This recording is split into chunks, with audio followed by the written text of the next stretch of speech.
They used to call him useless. A ghost beneath the sputtering neon lights of the lower district, where the smell of oil meant survival, and the sky shimmered with the metallic glow of faraway worlds. Beneath those towers of chrome and light he found her, a small child the color of dusk, standing beside a broken tricycle and fighting tears no one cared to see. People hurried past, eyes fixed on the gleaming skyline above, pretending not to notice. But he stopped. He knelt down in the dust, and that single moment, quiet, fragile, and small, would set in motion events that reached far beyond the rusted streets of Threshold Station, all the way to the chambers of the Celestial Council itself. Before we dive in, make sure to subscribe so you don't miss the rest of this story, and tell us in the comments where you're watching from. We always love hearing your thoughts. The air in the underbelly of Threshold Station tasted of burnt copper and exhaustion.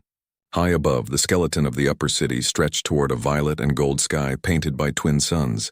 Up there, the privileged walked through glass corridors and never felt the grit of the world beneath their feet. Down here, the forgotten built what kept them alive. Tobias Crane lived among them. His workshop was wedged between a leaking water processor and an abandoned cargo pod, tools older than most of the street kids scattered through the dust. At 32, his hands were hard and scarred, their movements precise from years of fixing what others had thrown away. He was deep in the guts of a hovercart's gravity coil when he heard it, a sound that didn't belong, soft sobs cutting through the hiss of vents and the drone of vendors. He followed the sound to a corner where a child sat over a wrecked tricycle. Her skin shimmered a deep ocean blue, her hair braided tight with silver beads that caught every flicker of light. She couldn't have been more than 5. The tricycle was old-fashioned, no anti-grav, just metal and rubber. One wheel was crushed inward, the frame twisted beyond repair. People passed without pause. A merchant from bricks glanced down and moved on. A couple sidestepped her without even lowering their voices. Tobias crouched beside her. "Hey there," he said gently. She lifted her face. Golden eyes flecked with silver met his, tears tracing clean paths down her dusty cheeks. She murmured something, words that sounded like water sliding over stone. "I don't understand," Tobias admitted, "but maybe I can help." He pointed to the tricycle, then to himself, miming a fixing motion. She hesitated, then gave a tiny nod. His schedule flashed in his mind. A job in an hour, good pay, 2 months' rent in 1 repair. He looked at the girl again, clutching the mangled frame like it was her whole world. He sighed. "All right, let's see what we can do." She followed him back to his makeshift workshop, dragging the tricycle behind her. The scraping metal drew annoyed looks from people passing by. Tobias cleared space on the bench and got to work. He straightened the bent frame with a molecular torch, the blue flame dancing across the metal. The girl gasped softly at the light. When one wheel proved useless, he dug through salvage bins until he found a replacement from an old medcart. Time slipped away. His comm unit blinked with messages, the client wondering where he was. Tobias turned it off. 2 hours later, the tricycle gleamed again. He even painted it with leftover blue enamel from his father's old toolkit. When he was done, the little machine looked better than new. The girl touched the handlebars in awe, then grinned, a smile bright enough to cut through the dimness of the lower streets. She rode in a small circle, laughing, the sound like chimes in the wind. Tobias found himself smiling too, wider than he had in years. Then her laughter stopped. 3 shadows stood in the doorway. The man in front wore gray and silver, a Threshold security uniform. His nameplate read, "Lennox Voss, what's happening here?" Voss demanded.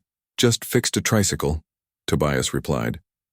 The officer stepped inside, scanning the cluttered workshop with clear disdain. The child froze. "This your business? Got permits? It's not for profit. Just helping out, no charge." Voss smirked. "You even know what you're looking at?" "That's a Lyrian child. Her people work under contract. She should be in a corporate housing block right now." "She's a kid with a broken toy," Tobias said quietly. "She's property of Vantier Industries until her family's contract ends," Voss snapped. "By fixing that trike, you just interfered with company assets." "She was crying in the street," Tobias said. No one else cared, and that's when everything began to change. Voss lifted his wrist console. "Ready to record. Document this," he ordered his officers. But before the nearest guard could move, A new sound cut through the tension, sharp footsteps echoing down the hall. A woman appeared in the doorway, tall and composed. Her skin was the same deep sapphire as the child's, but age had given it a darker luster. Even in a worker's uniform, she carried herself like royalty. Silver markings traced delicate lines along her temples, symbols Voss recognized immediately.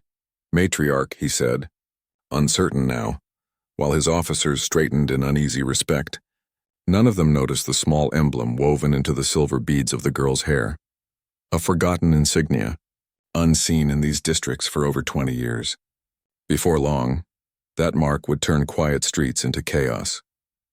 The matriarch stepped forward, her movements measured and graceful. She spoke to the girl in that flowing, musical tongue.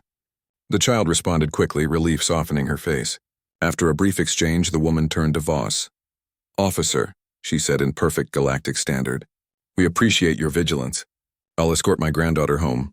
"This man," Voss began, "needs to answer for unauthorized—" "He repaired a child's toy," she interrupted coolly. Her voice was calm but edged like polished steel. "Unless Threshold Station now considers compassion a criminal act, I see no infraction. The regulations are quite clear," she said. "My granddaughter was lost." He helped her. "Would you prefer I file a gratitude complaint with your superiors?" Her tone was mild, but the sarcasm cut deep. Voss stepped back, jaw tight. "Keep your people in designated sectors," he muttered, then turned to Tobias. "And you stay in your lane, mechanic." He signaled his men and they left. The workshop fell silent. The matriarch studied Tobias for a long moment. "You are kind," she said softly. "That is rare in this place." "I just fixed her tricycle," Tobias replied. "You turned away paid work to do so," she said. "I saw you silence your comlink," Tobias shrugged. Didn't seem right to ignore her. "It was not right," the matriarch said. "But it was good. And that matters." She rested a gentle hand on the girl's head. "This is Leora." She was crying, Tobias said quietly. "I couldn't just walk by. Most do." The matriarch smiled faintly. "You have our thanks, Tobias Crane." He blinked. "How?" "Your name is on your work permit," she said. "We notice things. We must." She guided Leora toward the door, but the child hesitated, speaking rapidly in her language. "She wishes to thank you properly," the matriarch translated. "Tobias," he said. "My name's Tobias." Leora repeated it carefully, her accent soft and musical. Then she smiled, a bright, fearless grin, and followed her grandmother out. The next morning, Tobias found 3 sealed containers stacked outside his workshop. A note rested on top, "For the kind mechanic wanting with gratitude, Leora's family." Inside were things he hadn't seen in years: real fruit, fresh bread, smoked meat, and crisp vegetables. He hadn't realized how much he'd missed the smell of real food. Over the next week, business picked up. Customers recommended him to friends. His comlink pinged constantly with new repair requests. By the 8th day, he was booked solid for 3 months. On the 9th, the peace shattered. "Voss Tobias Crane," he announced. "You're under investigation for unlawful solicitation and cultural exploitation." Tobias wiped his hands on a rag, confused. "What? I don't even—" "You accepted gifts from contracted Lyrian workers," Voss said. "Shortly afterward, your business expanded. That's exploitation under interspecies labor law." "I fixed a toy," Tobias said flatly. "They thanked me. That's all." The Vrixian consultant adjusted her lenses. "Lyrian culture operates under strict reciprocity codes. By accepting their offering, you triggered a social contract compelling them to promote your services. You've effectively created an indentured marketing network." Tobias stared. "That's insane. I didn't ask for anything." "Ignorance is not an excuse," Voss snapped. "Your operations are suspended pending review." "I don't even have a business license," Tobias said. "It's a personal permit for maintenance work." "Not anymore," Voss said. "You've crossed into commercial territory."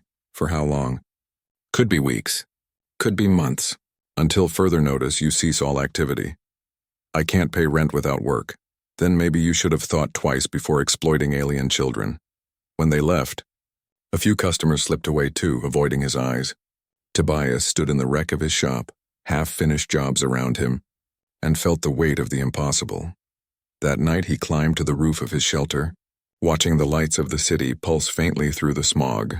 Then came a noise, but a low murmur that grew into chanting. A crowd had gathered in the market square. Banners waved in the light. Justice for workers. No punishment for kindness. Protect Crane. The voices multiplied. Dozens turning to hundreds.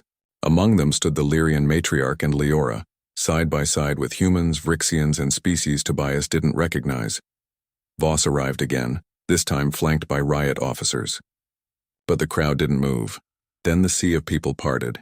A figure stepped forward, a woman in dark robes whose presence silenced everything. Even Voss froze. Around her neck hung a medallion shaped like a 7-pointed star set with blue stone, a symbol not seen in public for 30 years. When she drew back her hood, her silver hair gleamed in the torchlight. "I am Advocate Ria Vasquez," she said. "Intercessor second class assigned to labor relations. I am here because a formal grievance has been filed for discriminatory enforcement." Voss swallowed. "This is a standard investigation. I've reviewed 3 years of your enforcement data," Vasquez said calmly. "Would you like to know what I found?" Silence.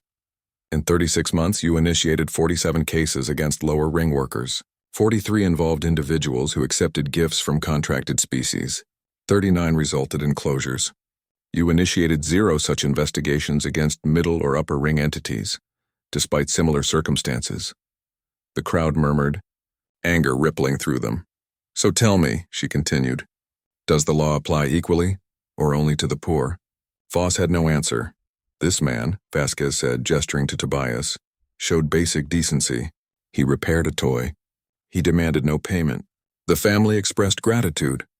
Explain to me how that is exploitation, when upper ring merchants trade alien wine and jewelry without consequence." No one spoke. "Investigation closed," Vasquez said. "Tobias Crane is cleared of all charges. Furthermore, I'm ordering a full review of enforcement policy." Voss sputtered. "You can't just—" "I can," she said, voice cold and steady. "And I just did. The Intercessor Corps outranks local authority in all matters of systemic injustice." Tobias stood speechless as the crowd erupted in cheers.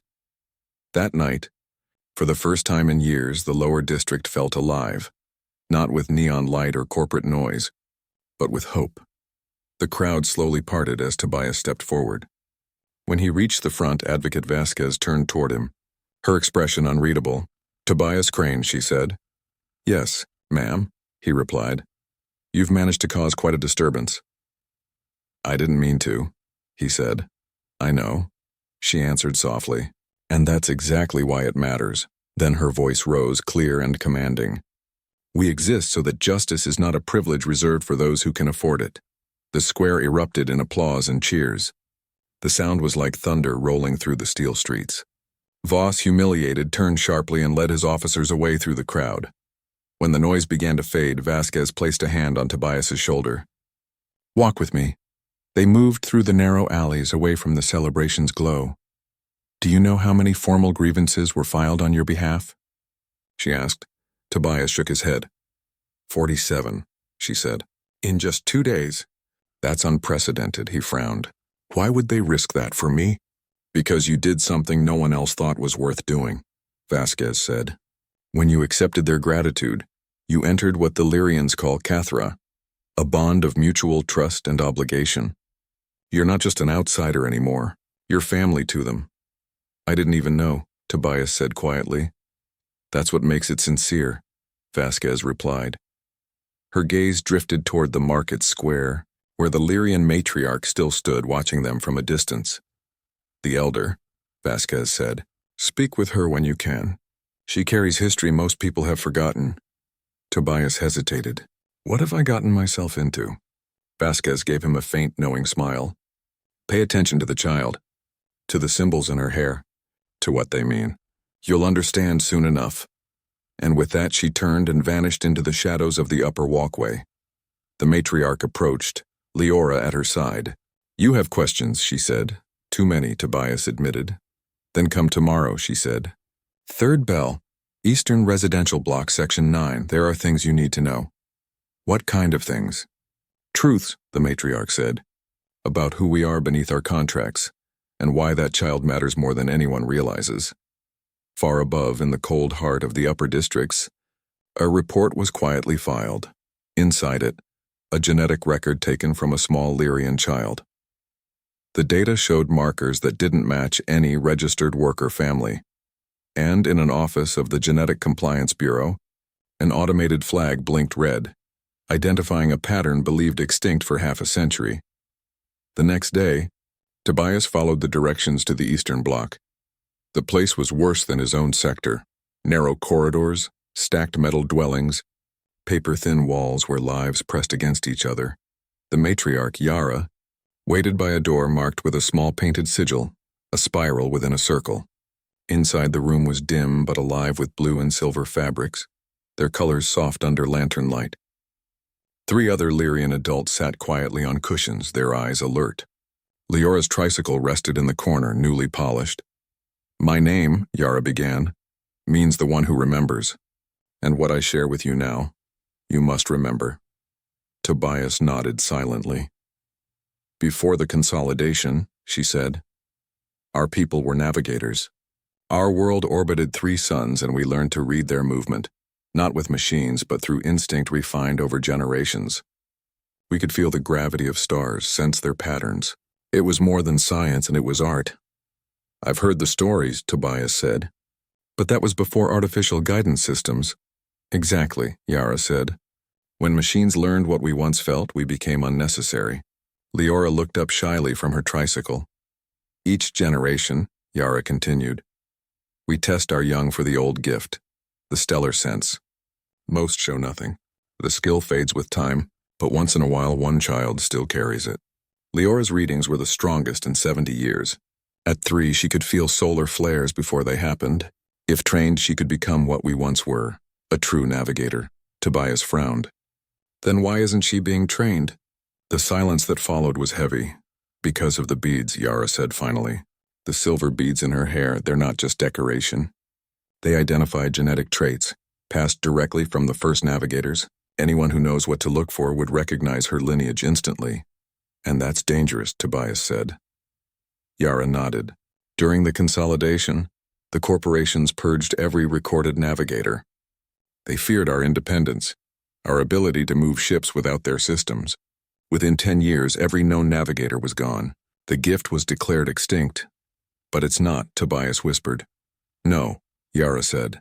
"And if anyone in authority realizes she has it, if those genetic scans are analyzed, they'll take her.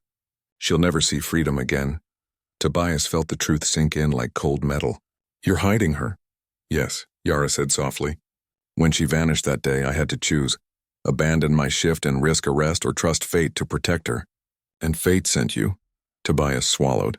"I just fixed her tricycle." "You did more than that," Yara said. "You acted without motive, without expectation. In a society built on exploitation, that kind of act is the rarest protection of all. You made her invisible by treating her as ordinary." Tobias sat back overwhelmed. "What do you want me to do?" "Nothing," Yara said. "You've already done it. The official records now show a mechanic who repaired a toy for a local child. Nothing unusual. That small act of decency may have saved her life." Leora came forward and handed Tobias a small piece of paper, a child's drawing. 2 figures beside a tricycle under a sky full of stars, she says, Yara translated, smiling faintly. "That you are kind, like the old stars."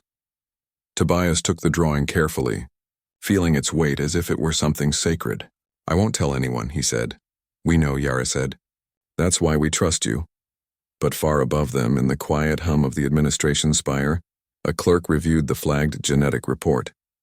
The computer's alert glowed red across the screen. Unregistered genetic marker. Classified pattern detected. He forwarded it to the Genetic Compliance Office for verification. And somewhere in the network, an automated summons was generated, addressed to Matriarch Yara of the Lyrian Worker Registry. Subject: routine genetic. Documentation audit. The message was sent that evening, and when Yara arrived at Tobias's workshop, her face was pale with worry. Yara stood in the doorway of Tobias's workshop, her face pale and drawn. Leora clung to her side, silent but alert. "They know," Yara said quietly. "Or at least they suspect." Tobias straightened from his bench. "What happened?" She handed him a small data chip. "A summons. Tomorrow during 3rd shift, They want Leora brought in for genetic verification. That could be routine, Tobias said, though even as he spoke, the words felt hollow. Yara shook her head. The Genetic Compliance Office deals with only two things: corporate bloodlines and forbidden genetics. We're not part of anyone's corporate ancestry. His stomach tightened. And if they confirm she's gifted? They'll take her, Yara said. They'll call it protective education, but she'll vanish into their laboratories before the week ends. Leora looked up, her eyes bright with a fear too old for her years. She whispered something soft in her native tongue. She's asking if they're going to take her away, Yara translated. Tobias knelt, meeting Leora's gaze. Not if I can stop it, he said. Yara looked at him sharply. And how would you stop something like this? I know someone, Tobias said. The intercessor, Vasquez. She gave me her contact code. Maybe she can help. This isn't enforcement, Yara said. It's genetic law. That's different. Still, Tobias said. She has reach. Let me try. He transmitted a message. Vasquez replied almost immediately, her face appearing in the hollow projection, concern already shadowing her expression. Genetic compliance, she said, and that's difficult. They operate outside standard jurisdiction. I don't have direct power there. There must be a way, Tobias insisted. She hesitated, then said, if Yara can prove uninterrupted lineage before the consolidation, she might invoke hereditary right to genetic expression. It's an ancient clause, hardly ever used, but it exists. Yara frowned. Meaning? It means, Vasquez explained, that if she can demonstrate her family descends from pre-consolidation navigators, Leora's ability becomes protected heritage, not prohibited mutation. But you'd need an expert to argue that. Do you know someone? Tobias asked. Vasquez nodded slowly. A legal advocate named Kira Jen, brilliant but costly. However, she smiled faintly. She sometimes takes precedent cases for free if they can make history. I'll contact her. Yara reached into her bag and pulled out a small cloth bundle. My mother gave me these, she said, unfolding it to reveal ancient documents, yellowed, fragile, covered in looping script. Beneath them lay tiny data crystals, registry records, even certification seals etched with fading star lines. Our family tree, she said. 11 generations, proof of who we were. Moments later, Vasquez's voice came through again. Kira agreed to meet tonight. Middle District. Bring everything. Kira Jen's office sat above a market hall lit by soft green glass. She was younger than Tobias expected, mid-30s, precise features, hair tied back sharply. Her eyes missed nothing. Yara spread the bundle across Kira's desk. The advocate examined each artifact carefully, scanning the chips, cross-referencing the symbols. This, Kira said at last, is extraordinary. Clear line of descent over 12 generations, including multiple certified navigators. It's the strongest evidence I've ever seen of unbroken heritage. Can you use it? Tobias asked. Possibly, Kira said. The argument for hereditary rights is solid. The problem is jurisdiction. Genetic compliance isn't under civic law. They're corporate. To overrule them, we'd need a sector court injunction. How long would that take? Months, maybe years, Kira said. And if the Compliance Bureau decides Leora's abilities are active, they can seize custody immediately under danger to self provisions. She's a child, Tobias said. With a tricycle. In their eyes, Kira said quietly, an untrained navigator is unstable. There are records of accidents when latent abilities surfaced without control. They'll claim they're protecting her. Yara's shoulders slumped. Then we can't win. Kira's expression shifted. Not through legal channels, but maybe through influence. What kind of influence? Tobias asked. Tomorrow's verification requires a witness from station oversight, Kira said. If we can ensure that witness is someone sympathetic, someone who will question the process, we might delay immediate custody. Create enough doubt to stop the transfer. You know someone? Tobias asked. I know someone who knows someone, Kira replied. But convincing them will require leverage, political, personal, or financial. How much? 40,000 credits, Kira said flatly. Tobias exhaled hard. I don't have that kind of money. But I have my tools, my father's equipment, the workshop, everything. Yara gripped his arm. No, that's your life. What good is a life, he said, if I don't use it for something that matters? He turned to Kira. If I sell everything, what's it worth? She tapped her datapad. Maybe 25,000 if you move fast. It's not enough, but it might get us close. I'll make it work, Tobias said. Yara's voice broke. Why, you barely know us. Tobias looked at Leora. Because she shouldn't lose her future for being extraordinary. Because it's right. A long silence followed. Then Kira nodded. Start selling tonight. Yara, attend the assessment as instructed. Say nothing until I signal. I'll arrange the witness. If everything lines up, we'll have 48 hours to file the hereditary claim and issue an injunction. And if it doesn't? Tobias asked. Kira's tone softened. Then Leora will be taken by tomorrow afternoon. They left together, walking the long corridor back toward the lower sectors. Yara said little. Leora walked between them, holding both their hands. You're destroying yourself for us, Yara whispered. I'm trying to do something right, Tobias said. If you do this, she murmured, you'll be part of Cathra forever. Your fate and ours, bound until the stars fade. Tobias managed a faint smile. Sounds lonely, living only for yourself. Yara's expression softened. Yes, she said. It does. By dawn, Tobias's workshop was empty. Every tool, every part, every scrap of metal was gone. His credit balance read 20,4,800. Close enough, Kira called. It's done, she said. We have our witness. The hearing's at noon. The genetic compliance office was all glass and white light, antiseptic and cold. Tobias sat 3 chairs away from Yara and Leora in the waiting area, officially registered as community witness. 43 minutes passed before Kira appeared. Now dressed in the dark formal robes of a legal representative, she didn't look at them directly. Our contact's already inside, she murmured. But there's a complication. Compliance brought in Director Vex. Tobias's pulse quickened. Everyone knew the name. Vex, the man who'd built his career exposing forbidden genetics. Meticulous, relentless, without mercy. Can your witness handle him? Tobias asked. Kira's expression was unreadable. We're about to find out. If this turns bad, I have 30 seconds to file an emergency injunction. After that, there's nothing. Tobias swallowed. 30 seconds. That's enough? It has to be. Inside the assessment chamber, Yara sat at a cold metal table. Leora perched on a chair far too large for her. Across from them, a compliance officer began the formal questioning. Beside him sat Director Vex, face carved from stone. At the far end of the table was the station's oversight witness, Counselor Theus. The officer's voice was clinical. Preliminary scans confirmed that the child displays genetic sequences consistent with historic navigator lineages. And with those words, the room held its breath. The questioning began softly, almost politely. Were you aware of her condition? The compliance officer asked. Yara clasped her hands to keep them from shaking. I knew she was bright, she said carefully. Curious about the stars. Has she ever shown actual navigation ability?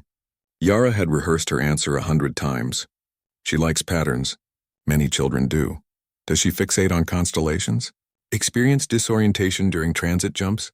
Yara hesitated only a breath, too long. Sometimes, she said. The officer's tone cooled. So yes, she's a child, Yara snapped. Children stare at lights. They dream. Vex leaned forward slightly, his eyes sharp. Counselor Theus, in your judgment, does the Guardian's statement indicate awareness of prohibited genetic expression? The oversight counselor, Theus, regarded Yara for a long moment before answering. It suggests maternal protection, not willful concealment. I hear no admission of active ability. Vex's mouth twitched. Absence of admission isn't proof of innocence. He turned his gaze toward Leora. Hello, little one. His voice softened, falsely kind. Would you like to see something beautiful? He summoned a holographic star map, filled with shimmering points of light and colored paths through simulated space. Can you tell me which way feels right? Yara's pulse pounded in her ears. Don't answer, she begged silently. But Leora stepped forward, small fingers reaching into the projection. She traced a new route, one not marked by any color at all, through what appeared to be empty void.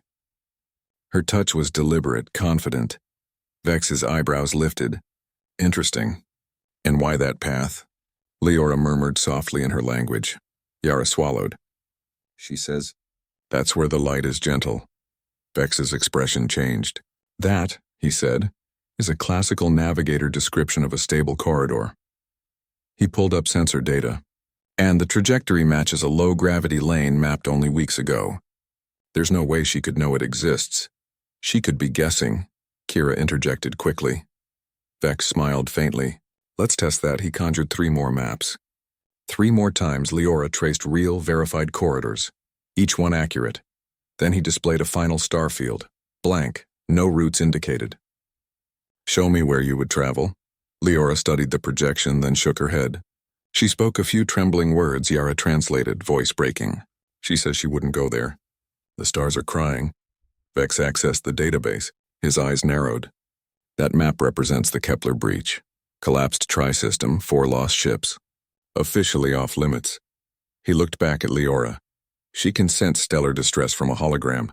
That level of perception hasn't been documented in 70 years. Director, Thea said. The child is 5, too young for full cognitive activation. Vex's tone turned hard. Old theories. She's clearly demonstrating real capability right now. He straightened. I'm authorizing immediate transfer to the Meridian Institute for Protective Development. Yara surged to her feet. You'll take her from me? You'll repeat the same crimes you buried under education? Matriarch, calm yourself. My grandmother was taken when she was Leora's age, Yara said fiercely. Used until she died on a corporate ship. You called it protection then, too. Vex's patience thinned. Then you should have hidden her better. Protocol is clear. Security. The door opened, but not to guards. Kira strode in, sharp and composed, carrying a stack of printed documents. Tobias followed close behind. Director Vex, Kira said, voice steady. I'm filing an emergency injunction against this custody order under Hereditary Rights Protocol, Section 7 of the Integration Accords. Vex's eyes narrowed. That statute hasn't been used in 2 decades. Kira spread the documents across the table. Then it's long overdue. Matriarch Yara possesses verified genealogical records spanning 12 generations, including certified navigators. Under the Accords, that heritage grants the right to maintain and express genetic traits tied to cultural identity. Vex scoffed. Navigator traits were classified as economically disruptive. That exemption doesn't apply. That classification was issued by corporate charter, Kira countered, not by Accords law. The Accords explicitly protect indigenous genetic traditions. The Lyrian navigators meet every legal condition. Vex folded his arms. Even if I accepted that, it doesn't cover active expression. The child demonstrated ability. Kira slid another page forward. Legal definition of active capability requires sustained intentional navigation under stress conditions. What you witnessed was intuitive recognition. Impressive, yes, but not legally sufficient. Vex turned to the oversight counselor. Counselor Theus, you can't possibly support this farce. Theus exhaled. I witnessed a predisposition. Whether that constitutes actionable capability, I am not convinced. Vex slammed his hand on the table. We have procedures, laws, containment obligations. And I, Kira said coolly, have already filed with Sector Court. Transmission confirmed 17 seconds ago. Pending review, the child remains under family custody for 48 to 7. The mechanic who fixed her tricycle, Tobias said. The reason you even know she exists. And I'm telling you, she's not a risk. Not a weapon. Not an asset. She's just a child who loves patterns and her grandmother's songs. You have no standing here, Vex snapped. No, Tobias said softly, but I have eyes. You see a genetic variable. I see a person. Maybe that's what you've forgotten. A long silence followed. Finally, Counselor Theus spoke. My ruling, temporary family custody pending court review. Unless you have evidence of immediate danger, of which I see none, Vex's jaw tightened. This is political interference. This, Theus replied, is lawful oversight. He turned to Yara. Matriarch, you and the child are free to leave. Remain within station limits until judgment. Yara rose, clutching Leora's hand. Kira and Tobias followed her out before anyone could object. Outside, the sterile corridors gave way to the rust and dust of the lower decks. Kira's composure finally cracked. 48 hours, maybe 72, she said. That's all the injunction buys. It's enough, Tobias replied. He crouched before Leora. You didn't do anything wrong, he told her gently. You were amazing. Leora reached up and touched his cheek, her small fingers glowing faintly in the dim light. Leora's small palm rested against Tobias's cheek, Her golden-flecked eyes filled with something ageless. She whispered softly in her native tongue. Yara's breath caught. "What did she say?" Tobias asked quietly. Yara smiled, voice trembling. "She said, 'You feel like starlight, steady and kind.' It's how our people describe the feeling of home." In that moment, standing there with the child's hand on his face and everything he'd once owned gone to dust, Tobias felt something realign inside him, as if, after drifting endlessly through black space, he'd finally sighted familiar constellations again. But above them, in the cold offices of authority, Director Vex was already making calls. Not to bureaucrats or lawyers, but to people who remembered why the Navigator bloodlines had been erased from history. The storm was forming, 48 hours. It sounded like time enough, but it would vanish faster than breath. Those 2 days burned like years. Kira worked without pause, her desk buried in law records and precedent data. Every clause, every forgotten statute became a weapon. She tracked down sympathetic judges, filed emergency petitions, and built an argument so airtight it could have held vacuum. Vasquez, the intercessor, pulled strings through quiet channels, her influence subtle but powerful. Tobias never learned how deep her reach went, only that doors began to open that had always been locked to people from his district. And the community, the one Tobias had once believed too beaten to rise, did just that. Workers from across the lower sectors came together. Not just Lyrans, but humans, Vrixians, and species Tobias couldn't even name. They pooled their credits, offered statements of character, and spread word across the station. By the end of the second day, it wasn't only about Leora anymore. It had become a fight for everyone who'd ever been told their heritage was a liability. The sector court assembled on the third day. The chamber was vast and echoing, light streaming from panels high above. Tobias sat among a crowd that filled every seat, his hands trembling despite himself. The presiding judge was young, sharp-eyed, and calm, the kind of person who looked like they still believed truth could matter. Kira opened the case. Her voice was steady, precise, every word chosen with care. She laid out Yara's lineage, the Navigator history, and the corporate suppression that followed. She called Counselor Theus to testify that he had witnessed no danger. Medical specialists confirmed that what Leora displayed was instinct, not uncontrolled psychic output, and finally, she called Tobias. He stood before the court, feeling painfully out of place in his patched jacket and work boots. "Tell us," Kira said gently, "how you met the child." Tobias told the story plainly. She was crying over a broken tricycle. "I fixed it. That's all. And when you realized what she could do?" "I wasn't afraid," he said. "I was amazed. She sees patterns in the stars the way others see faces in clouds. How could I fear that? The only people who should fear her are the ones who think they can own what she is." The gallery stirred. Even the judge leaned forward slightly. Vex rose for cross-examination, reciting safety protocols, liability laws, statistical risks. But the words rang hollow against the tide of solidarity filling that room. When the arguments ended, the judge requested a recess. 20 long minutes later, she returned with her decision. "This case," she said, "stands at the crossroads of control and compassion, of policy and personhood. After review, the court finds that Matriarch Yara has demonstrated full capacity for guardianship. Furthermore, the hereditary claim presented here warrants recognition under the integration accords." She turned to Leora, who sat swinging her legs beside her grandmother. "Custody remains with the family," the judge continued. "Genetic compliance is hereby barred from any further interference unless new, verifiable evidence emerges. The child's genetic signature is formally designated a protected cultural expression." The room erupted, cheers, laughter, relief breaking like a wave. Yara clung to Tobias, tears streaking her cheeks. Leora, solemn and radiant, smiled for the first time in days. 3 months passed. Tobias stood in a new workshop, a proper one this time, clean and bright, in the middle districts. The community had built it for him, funded through small donations and the goodwill of people who'd watched him fight for something that wasn't his to gain. Yara and Leora visited often.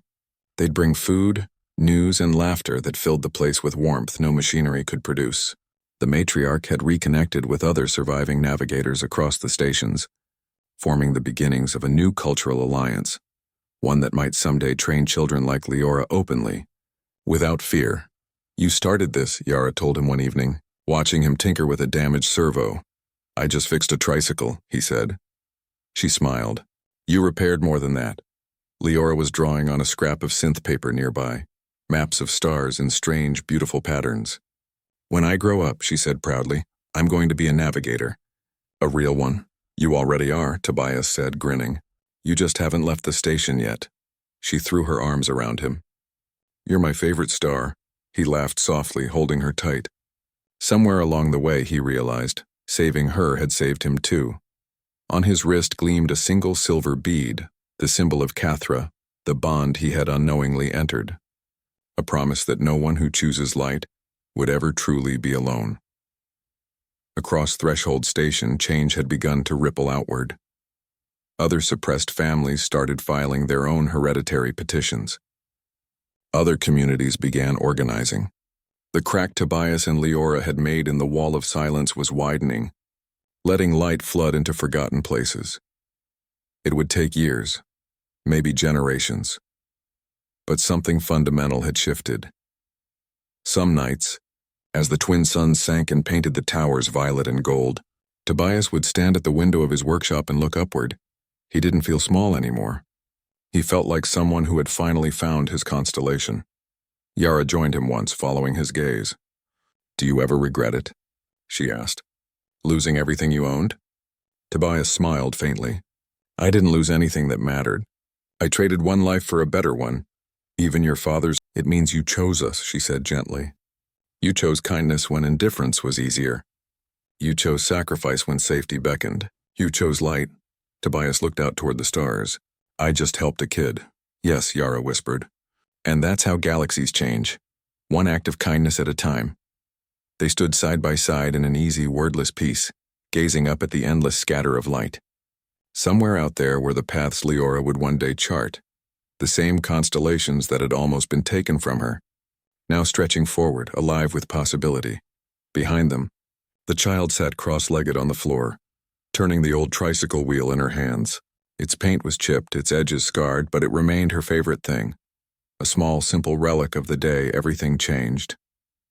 The day a broken toy became a beginning. The story of that day didn't stay contained within Threshold Station for long. It traveled, through cargo ships and labor quarters, through mining colonies and distant outposts. Workers whispered it like a prayer, the tale of a mechanic who gave up everything to help a child who wasn't his. Of a matriarch who defied an empire to protect her family. Of a little girl who could listen to the stars and remember who she was.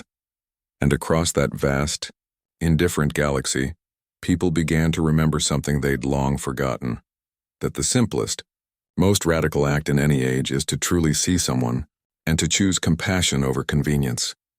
In a universe obsessed with profit and rank, one quiet act of fixing what was broken had mended something far greater.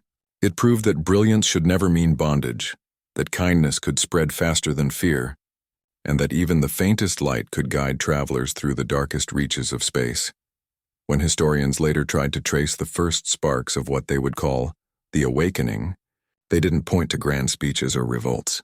They pointed here, to a dusty workshop in Threshold Station's forgotten quarter, to a crying child, and to a man with grease on his hands who refused to walk past. Sometimes that's all it takes to alter the course of galaxies. A single, honest act of kindness rippling outward until it touches infinity. And above it all, the stars kept singing. And for the first time in generations, those who could hear them began to sing back.